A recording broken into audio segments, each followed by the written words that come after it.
Je pense que c'est une erreur de penser que les politiques sont impuissants ou incapables ou ne comprennent pas, comme si, en faisant comme s'ils servaient l'intérêt général. Et pour servir l'intérêt général, effectivement, ils ne sont pas bons. Si on renverse la perspective en comprenant que finalement ces gens-là servent les intérêts de ceux qui les ont fait élire et qui sont les 1% les plus riches de la population, à ce moment-là, ce n'est pas du tout une catastrophe. Vous parlez de catastrophe, mais c'est une réussite formidable. Tout se passe comme prévu. La sécurité sociale est détricotée, le chômage se porte à merveille, ce qui permet de tenailler les salaires et d'avoir des bas salaires, donc des hauts profits. Donc tout se passe bien, en fait, du point de vue des 1% qui se gavent comme jamais. Les banques qui devraient être en prison pour faillite frauduleuse, leurs patrons se font mieux payer que jamais et arrivent maintenant au gouvernement des différents pays. Je trouve que la situation n'est pas du tout catastrophique pour ceux qui financent les campagnes électorales des élus. Et je trouve que là, de ce point de vue, c'est assez logique. Hollande, il sert les intérêts de ceux qui l'ont fait élire en le faisant passer à la télé, dans les journaux. Et pourquoi une banque achète Libération? Pourquoi une banque achète Le Monde? Pourquoi une banque achète le quart Sud-Est? Pourquoi le Crédit Mutuel achète le quart de la presse quotidienne régionale?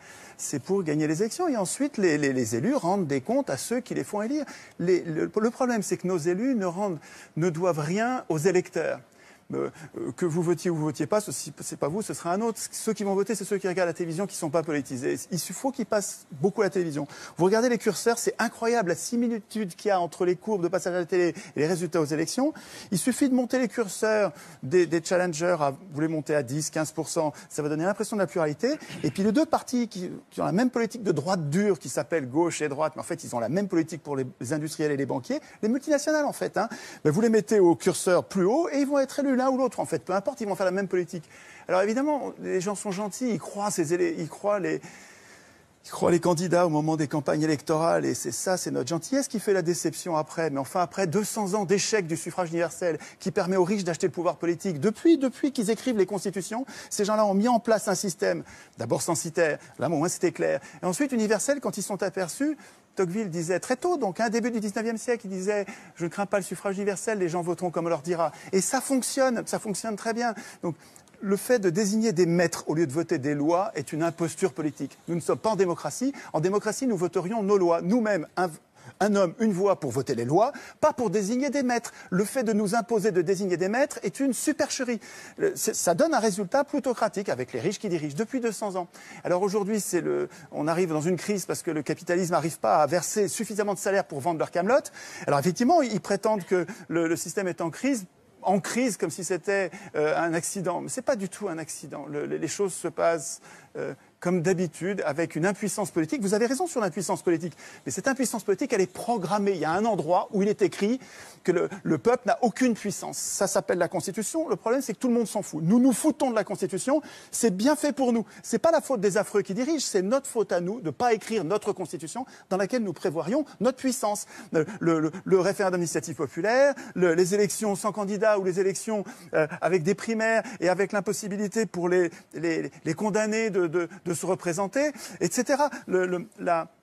Notre impuissance tient à notre démission du processus constituant.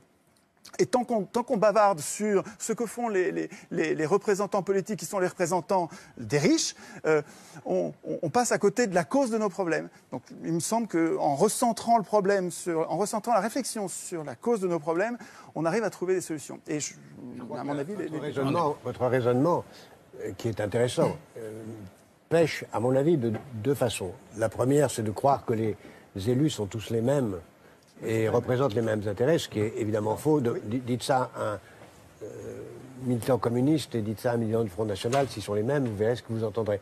Demandez-leur s'ils ont les mêmes idéaux dans la vie, évidemment non. Demandez si depuis 2 siècles les gens ont défendu les mêmes combats entre Jaurès et Poincaré, évidemment non. Évidemment non. Donc votre raisonnement est absurde. Là où il est encore plus absurde, c'est quand vous poussez le raisonnement plus loin, ce que vous n'avez pas fait ce soir, mais ce que vous faites par ailleurs, c'est que vous arrivez au bout de votre raisonnement pour proposer que les représentants du peuple soient tirés au sort. Parce que c'est ça votre théorie. Les contrôleurs du peuple. Les contrôleurs soient tirés au sort. Les contrôleurs soient tirés au sort, oui, bien sûr. Ça indique l'absurdité de votre système. Si vous proposez que le président de la République soit tiré au sort toutes les semaines, ça montre le côté Elsa Popine de votre raisonnement. Non, le tirage au sort n'est pas celui des décideurs, il est des contrôleurs. Non, le tirage au sort, c'est un tirage au sort. Il y a pas. Alors là, on ne peut pas penser qu'il y a un manipulateur derrière le tirage au sort. Non, mais c'est à nous de décider qu'est-ce que nous allons tirer au sort. Et on va le faire pour éviter les conflits d'intérêts. On tire au sort ou on ne tire pas au sort? Est-ce que vous tirez au sort les élus du peuple? Oui, c'est ça votre raisonnement. Non, pas du tout. On n'est pas obligé de... C'est-à-dire que l'idée de l'élection permet de... l'élection désigne des maîtres parce qu'elle les désigne comme étant les meilleurs. Et ils se comportent ensuite comme des maîtres. Par définition, tout élu est un maître pour vous, d'où qu'il soit, quel qu'il vienne. Les maîtres aujourd'hui, manifestement... Par définition, non, votre raisonnement c'est tout élu est un maître ou tout maître est un élu? Comment est votre raisonnement? Dans quel sens? Non, c'est ni dans un sens... Si, forcément dans un sens ou dans un autre. Votre raisonnement, c'est dès qu'une personne est élue, elle devient un maître. Évidemment, puisqu'elle est élue pour gouverner. Non, dans le gouvernement représentatif actuel, les élus sont des maîtres. C'est eux qui évidemment, votent les puisqu'ils sont élus pour ça. Mais oui, mais voilà, mais c'est bien le problème. C'est la définition même du pouvoir représentatif. Non, mais les élus pourraient être désignés pour autre chose que voter les lois à notre place. Pour être élu, pour quoi faire? Sinon gouverner. Mais pour demander aux gens ce qu'ils veulent. La démocratie représentative.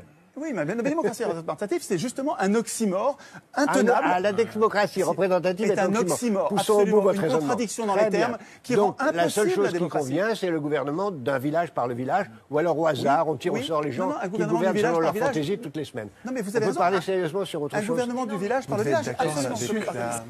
La proposition du revenu de base, alors, ou du salaire à vie, qui permettrait à chacun d'exercer l'activité qui lui semble la meilleure pour lui, pour ses proches et pour la société, en l'affranchissant des travaux forcés qui, pour l'instant, par le chantage à la misère, à la pauvreté, obligent les gens à faire des travaux qu'ils n'aiment pas, ou qui sont dangereux, ou qui sont juste ennuyeux. Et aujourd'hui, les gens sont condamnés aux travaux forcés par une espèce de chantage à la monnaie, à la misère. Et vous devez être d'accord avec cette idée du revenu de base qui permettrait aux gens de donner le meilleur. Le revenu de base, ça dépend à quel niveau on le fixe. Le revenu de base, ça existe. Un revenu suffisant pour ça existe depuis qu'on l'a fixé sous le nom de RMI. Ça existe. La seule question, c'est suffisant pour vivre. Voilà. Donc, c'est pas une question idéologique, c'est une question de montant. Alors, parlons montant. Voilà. Donc, il faudrait un revenu. Mais alors, le revenu de base, donc, ou le salaire à vie, permettrait de vivre dignement sans être obligé de travailler. C'est exactement le contraire. Le revenu de base, tel que vous le définissez là, c'est-à-dire, je vous garantis un revenu, vous êtes fonctionnaire de la société en général, ne pousse pas les gens à créer les conditions de se découvrir. Ça leur permet non, absolument pas. Absolument regardez, pas. C'est ce qui se passe avec la retraite, par exemple. Les retraités n'ont jamais été aussi actifs de leur vie et heureux. Enfin, ils sont libérés de l'emploi. Une société où tout le monde soit retraité. Ils sont libérés de l'emploi parce que justement, l'emploi, c'est l'enfer. Absolument. C'est intéressant. Compte tenu du bonheur. C'est un modèle social intéressant. Mais réfléchissez-y. Ouvrez-vous à des choses nouvelles. Je vais y réfléchir. Compte tenu du bonheur vécu par les retraités, je ne vois pas pourquoi on réserverait ça aux vieux. Je veux dire, pourquoi est-ce que toute la société ne serait pas retraitée?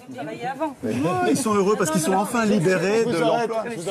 C'est quand même étonnant de se plaindre du chômage alors que le cadre de l'Union européenne nous condamne au chômage.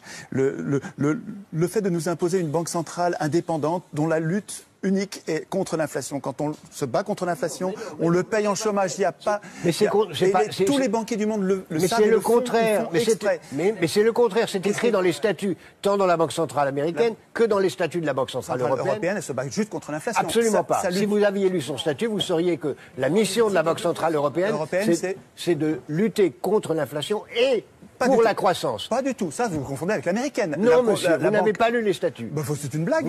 Dans les statuts de la Banque centrale. Vous n'avez pas de quoi vérifier, là. Je vous renvoie aux statuts. C'est extravagant. Les statuts de la Banque centrale européenne prévoient clairement que la mission de la Banque centrale est de lutter contre l'inflation dans le cadre du préambule du même traité qui définit la Banque centrale, qui lui-même donne comme mission de lutter contre le chômage et pour la croissance. C'est écrit noir sur blanc. Absolument pas. Eh bien, vous n'avez pas. On doit faire en ce moment même du fact-checking. Non, mais attendez, on va ajouter des choses. Il suffit, pour être encore plus concret, écoutez le discours qu'a prononcé M. Draghi, l'actuel gouverneur de la Banque centrale, il y a 2 jours, et le même discours qu'il a prononcé 8 jours avant aux États-Unis, dans lequel il a dit Il est essentiel de lutter contre le chômage. C'est fondamental. Mais là, ils discutent. Mais sa règle, c'est de se battre contre l'inflation. Non, absolument pas. Il a dit exactement le contraire hier. Vous connaissez les Il a dit exactement le contraire avant-hier. Il a dit l'inflation est trop basse. Mais il a dit. Mais sa mission unique. Non, absolument pas. Il a dit exactement le contraire. La règle, c'est de se battre contre l'inflation. Mais Mario Draghi, qui est quand même pas un bourricot, a bien compris que la situation était très grave. Et donc, il est comme au-delà du fait qu'il est un banquier, on lui a donné suffisamment de pouvoir pour qu'il devienne, lui, un véritable homme politique, il fait des choix. Qui sont conformes au traité. Il fait des choix Absolument audacieux. d'accord. Mais à un moment donné, il va probablement se retrouver confronté à l'Allemagne, qui, elle aussi, a le désir de maîtriser son destin. C'est un des derniers pays qui a un peu, en Europe, auquel il reste une volonté de maîtriser son destin. Et ces deux-là, Merkel et Draghi, risquent à un moment ou à un autre de s'affronter. Eh bien, je vous donne rendez-vous dans un an, et dans un an, l'Allemagne sera ralliée. Dans un an, l'Allemagne sera ralliée à une position de Draghi et de l'Union européenne, qui est d'une position de croissance et d'aller vers beaucoup plus d'inflation. Évidemment, elle ira vers ça. Dans un an, elle ira vers ça. Parce que l'Allemagne a compris. Bah écoutez, moi je prends le rendez-vous. L'Allemagne a compris qu'elle était l'homme malade. Les chiffres qui vont sortir vont montrer que l'Allemagne va très mal, que sa croissance est très basse, qu'elle est très menacée. Et l'Allemagne va rejoindre le consensus entre la France, l'Italie et la Banque centrale en faveur de la croissance et de lutter contre une inflation trop basse. Mais voilà quelqu'un qui est optimiste, tout cas. Absolument. Jacques Attali. C'est-à-dire que les orages sont si terribles que la peur va faire prendre des bonnes décisions. Je suis pessimiste, oui, parce que je vois la guerre qui approche, mais ce que je vis dans les ateliers constituants, parce que les gens sont en train de prendre les problèmes à la racine et de reconstruire leur puissance politique. En écrivant une nouvelle constitution ? Nous nous entraînons à écrire, non pas la constitution, mais à écrire notre constitution, notre contrat social. Nous nous entraînons à instituer nous-mêmes notre puissance. On a compris qu'il fallait arrêter d'élire l'Assemblée constituante. Il ne faut plus que les constitutions soient écrites par les professionnels de la politique. Il faut que ce soit nous-mêmes qui écrivions les règles de contrôle des acteurs politiques. L'impuissance dont vous parliez tout à l'heure, Monsieur Gaucher, elle est écrite dans la Constitution parce que nous avons renoncé à l'écrire. Et ce que nous faisons, et on n'attend rien des élus, bien sûr, ce n'est pas eux qui vont nous aider, mais ce que nous faisons par éducation populaire, nous apprenons, nous nous entraînons à écrire nous-mêmes. Et ça donne un espoir important, un espoir